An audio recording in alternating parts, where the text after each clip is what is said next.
That's called an apron. This is a window stool. Okay, all those are going to be painted semi-gloss. And you know, when I looked at the doors at first, I thought it didn't look like a semi-gloss. I wasn't sure if I wanted them that shiny. I kind of like them kind of muted, but still so that you can wipe them down like an eggshell finish.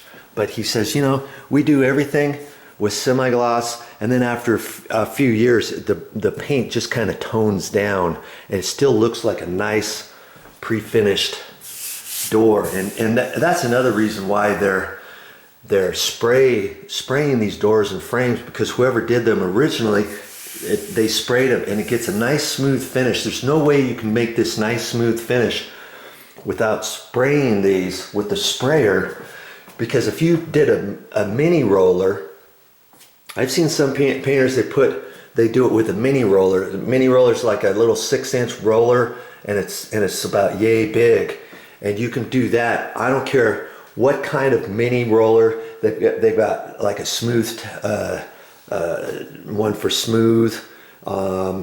There's different felts on the mini rollers to get different textures, like heavy, medium, smooth. Even on the smooth one, no matter what you do, you're going to put a slight rippling texture on here, and then you're gonna have to take the doorknobs off, and you know, it's like, how are you gonna get around here? You can't get the roller up close enough, so you use a paintbrush, and the paintbrush leaves very fine finish, and then you've got the roller next to it, and so you got two little finishes. And if you did this whole thing with a paintbrush, that is so difficult to get it on nice and even. You're going to see the paintbrush marks on here to a certain extent.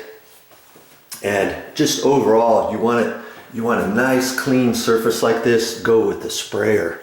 Have somebody spray those, and we'll see how they mask off the walls when they get ready. We'll see what the whole process is. But back to these closets, because they're doing all the doors and frames with semi-gloss, they suggested to do all of the walls in here, the ceiling in the closet, semi-gloss, because most times you have a closet shelf and a pole like this, and that's going to go semi-gloss anyways. So there's no way you're going to get in here, oh, I want semi-gloss here, I want eggshell here or something.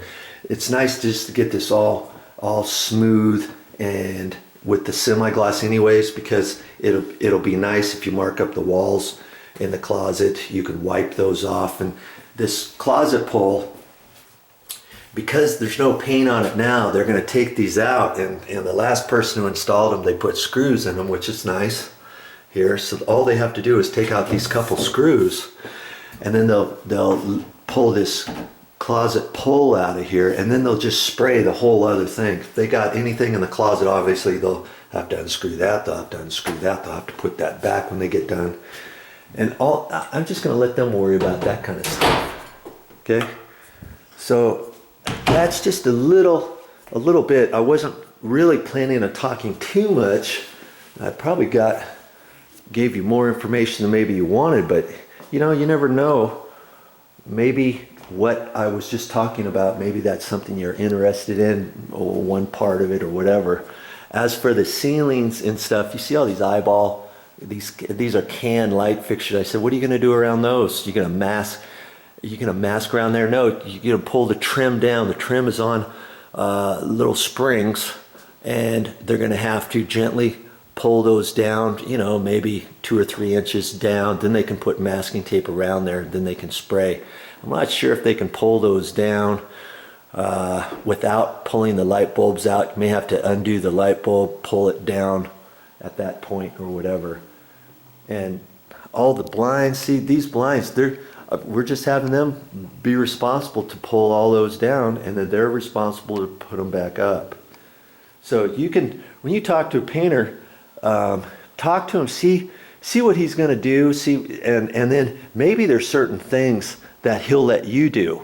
Maybe he'll say, oh, if you want to pull down all the blinds and all that, we'll knock off X amount. Or if you want to pull off all the cover plates, we've got them taking all of these cover plates off, the light switches, the electrical outlets, and then they're going to have to put put them back up. That's very time consuming, right? So if you can want to do that yourself, maybe talk to them and ask them, hey, how about if I do that on my own? You know, on these trims up here, they're probably going to have to take those down. Maybe you say, okay, hey, I'll take those down for you too. If you're not quite sure how to take them down, maybe somebody can show, you know, the painter can show you how to take one of those down. Speaking of taking those down, we've got some other ones downstairs and we got some upstairs. Look at these. See, they put fluorescent light fixtures in here, and they're going to have to take these plastic lens covers down. In fact, I kind of opened up my mouth and I said, hey, I'll take those off for you. And, oh, okay. And so chances are I'm gonna figure out how to get one of those down. I'll probably make a quick video of that just so that you know how to take those down. And here is the exhaust for the ceiling fan. That's just on a spring loaded deal. That pops down so that they don't have to mask around that. It's always better, the more you can get down to where they can paint, the less likely you're gonna be able to see any edge lines around there and certain things. And see, even if you weren't painting, if you've got some fluorescent light fixtures in your utility room or a closet or out in the garage, you can take those down every once in a while. See all these marks in here? That's flies and bugs and different things getting in there, and you're like, how on earth did that happen? Well, I don't know how it happens, but you always, when you look up there, you always see stuff. So one of my pet peeves is to try to keep these clean. So I'm going to take these down. We just got here. I'm going to take these down, and we'll have to wipe those out and put them back up. You might be wondering, what the heck? Look at these lights.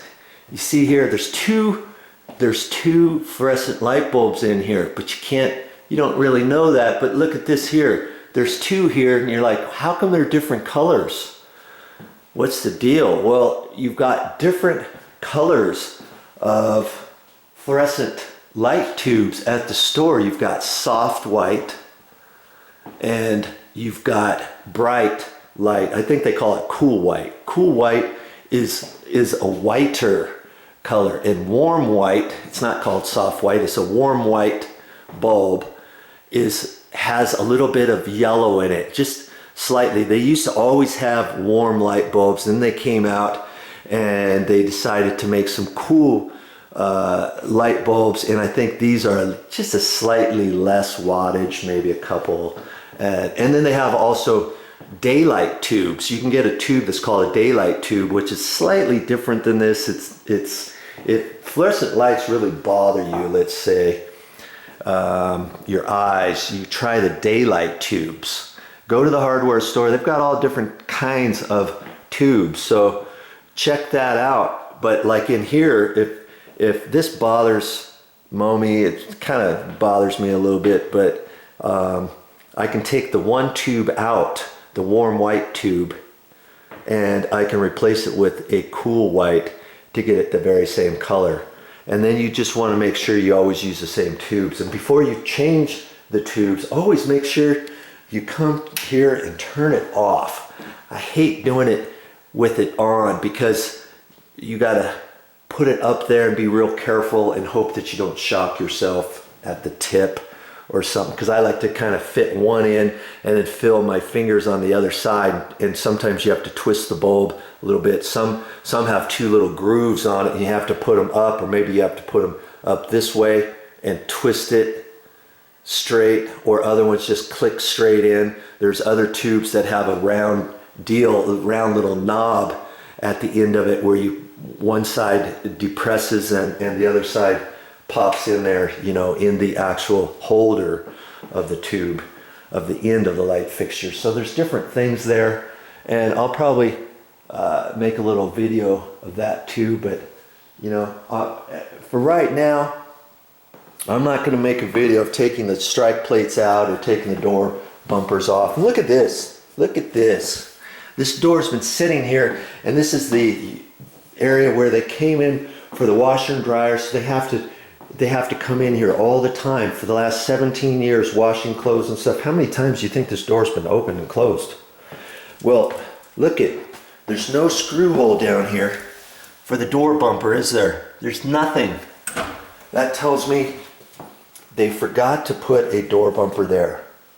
And so every time the door came open, it would hit the wall, hit the wall, hit the wall. You do it enough times and you're gonna get a mark, and I'm surprised there's not any bigger mark than that. If you had a lock there, not in here, but you could poke a hole in there. Somebody pushes up against this and leans on this just wrong. Kids are playing, roughhousing. You get a big old dent in your wall. And sometimes you've seen holes in walls because there's no door bumper. So I'm gonna have to put a door bumper on this door. 17 years, no door bumper. Quite amazing. The guys who came in here, they forgot to install one there, didn't they? I'll put one on there. This is kind of cool too. This is a ironing board, and it's fixed right to the wall. Here's the electrical outlet to it. This pops down, so the right in here where the washer is and the dryer, and you can just iron right there, kind of like that. Okay, off I go. And so this is the end of this particular video. Check it out on deciding what you want to do next time when you get ready to paint. This might be the way to go, is to have a painter come in and do all the work for you.